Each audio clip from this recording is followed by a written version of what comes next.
This story has been taken from class 9th book Kaveri. इसका title है vitamin M. क्या आप बता सकते हैं यहाँ एम का मतलब क्या हो सकता है? इस स्टोरी में आपके सारे इमोशन देखने को मिलेंगे, love, care, concern, attentive, adventure, understanding, etc। चलिए देखते हैं सिटी लाइफ, जहाँ एक घर है, फैमिली है और थोड़ी जासूसी करके देखते हैं इस घर में और क्या क्या है। शायद हमें तो कोई इंटरेस्टिंग स्टोरी देखने को मिल जाए। What do you feel about them? Can you guess the actions of these characters? चलिए बताइए, ये स्टोरी किसने लिखी है? Stevenson, Henry, Asha? Asha Nehemiah is a well-known author who writes stories for children. उनकी स्टोरीज में ह्यूमर, इमेजिनेशन एंड एडवेंचर का beautiful combination देखने को मिलता है। उनकी कहानियां बच्चों का केवल एंटरटेनमेंट नहीं करती, बल्कि उनमें मॉरल लेसन्स भी छिपे होते हैं, जो लाइफ को और भी मीनिंगफुल बनाते हैं। क्या आपको लगता है कि विटामिन एम केवल एक टाइटल नहीं है, बल्कि यह हमें एक इम्पॉर्टेंट मैसेज भी देता है? क्या यह हमें अपने बिहेवियर, एटीट्यूड और वे ऑफ थिंकिंग को इम्प्रूव करने की तरफ संकेत नहीं करता है? शायद ऑथर हमें यह समझाना चाहती हैं कि जैसे हमारे शरीर को हेल्दी रहने के लिए विटामिन्स की जरूरत होती है, वैसे ही एक मीनिंगफुल और हैप्पी लाइफ के लिए हमें गुड वैल्यूज, काइंडनेस, अंडरस्टैंडिंग और पॉजिटिव बिहेवियर की भी जरूरत होती है। रवि की मम्मी ने सौसा में कितनी टैबलेट्स रखी थी? 2, 3 या 4? There should be one more tablet called Vitamin M. Vitamin M? Vitamin M? आपको सिर्फ इतना बताना है कि शडर्ड का मतलब इन ऑप्शंस में से क्या हो सकता है?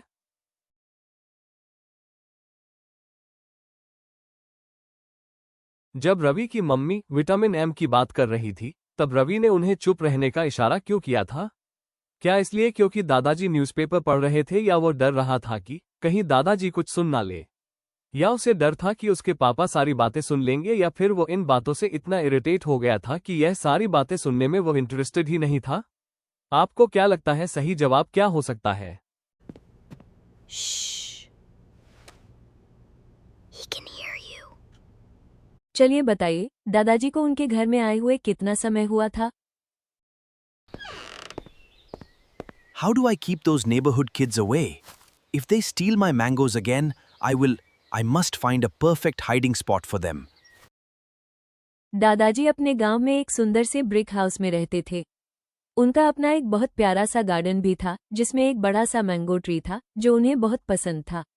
जब तक दादी जी थी, तब तक सब कुछ ठीक था। दोनों मिलजुल कर रहते थे और खुशी से अपना जीवन बिताते थे। वे एक दूसरे का ध्यान रखते थे और उनका घर हमेशा हैप्पी रहते थे। आफ्टर डैडीज डेथ, दादाजी बहुत अकेले हो गए। घर में उनकी केयर करने वाला कोई नहीं था। उनका मन भी बहुत सैड रहने लगा।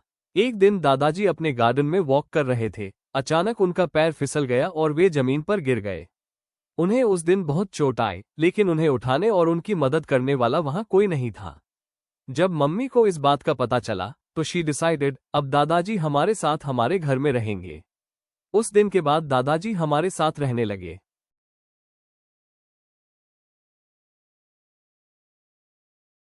रवि की मम्मी को लगा कि दादाजी शायद अपनी मेमोरी खो रहे हैं। उन्हें कई छोटी छोटी बातें याद नहीं रहती थीं। एक दिन दादाजी ने गलती से अपनी मेडिसिन्स की डबल डोज ले ली थी। उनकी तबीयत अचानक खराब हो गई और उन्हें हॉस्पिटल में एडमिट करना पड़ा। इस घटना के बाद मम्मी उनकी हेल्थ को लेकर और भी ज्यादा वरीड रहने लगी। कुछ दिनों बाद एक दिन वे रोज की तरह वॉक के लिए घर से निकले, लेकिन इस बार वे घर का रास्ता भूल गए।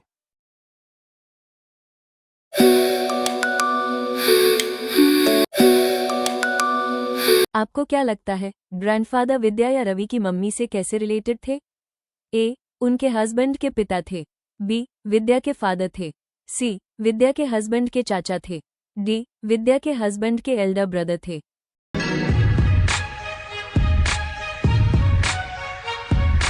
ग्रैंडफादर अपनी रिटायरमेंट से पहले क्या करते थे? ए, क्या वो डॉक्टर थे? बी, क्या वो लॉयर थे? सी, क्या वो प्रिंसिपल थे? उन्होंने अपना पूरा जीवन एजुकेशन के क्षेत्र में काम किया था। डी, क्या वो बिजनेसमैन थे?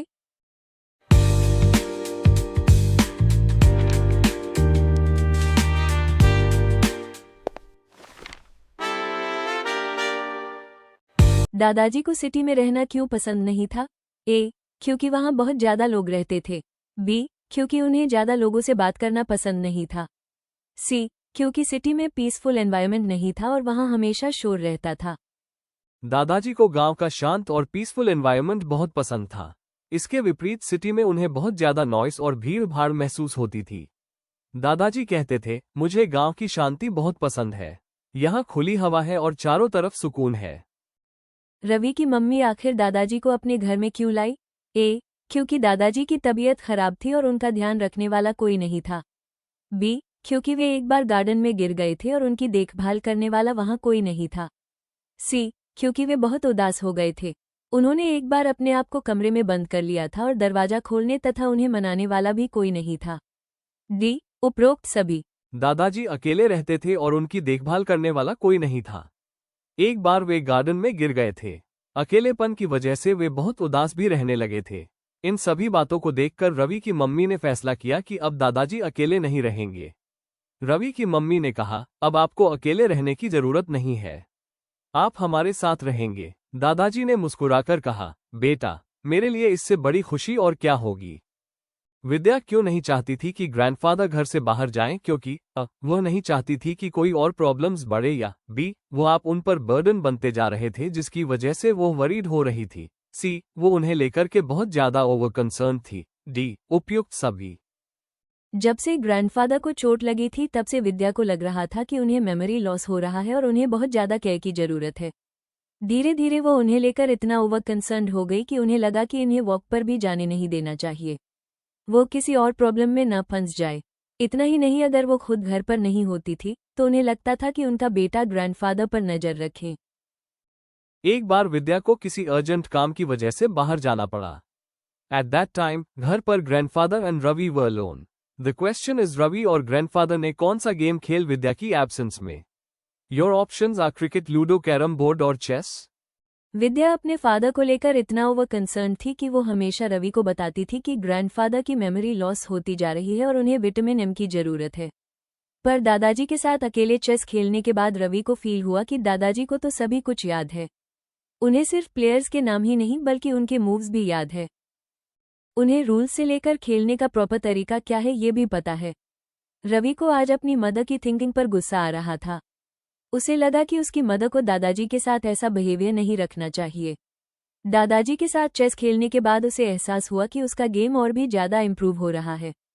And that grandfather is genius. जब दादाजी और रवि घर में अकेले थे तब दादाजी ने रवि से कहा कि मुझे इस घर में एक बच्चे की तरह ट्रीट किया जाता है, ना तो मुझे बाहर जाने की आज़ादी मिली हुई है और ऐसा लगता है जैसे घर में ही मुझे बंद करके रखा गया है। इसके अलावा ऐसा लगता है रवि जैसे तुम्हारी माँ मुझे स्ट्रिक्ट निगरानी में रखती है। उन्होंने मेरे लिए ऐसे रूल्स एंड इंस्ट्रक्शंस तैयार किए हैं जिसकी वजह से मैं बाहर नहीं जा सकता। इनमें से कौन सा ऑप्शन आपको सही लगता है, या फिर सारे ही ऑप्शन सही हैं? इन ऑप्शंस में से देखकर बताएं कि दादाजी ने जो हैट पहनी थी वो कौन से कलर की थी।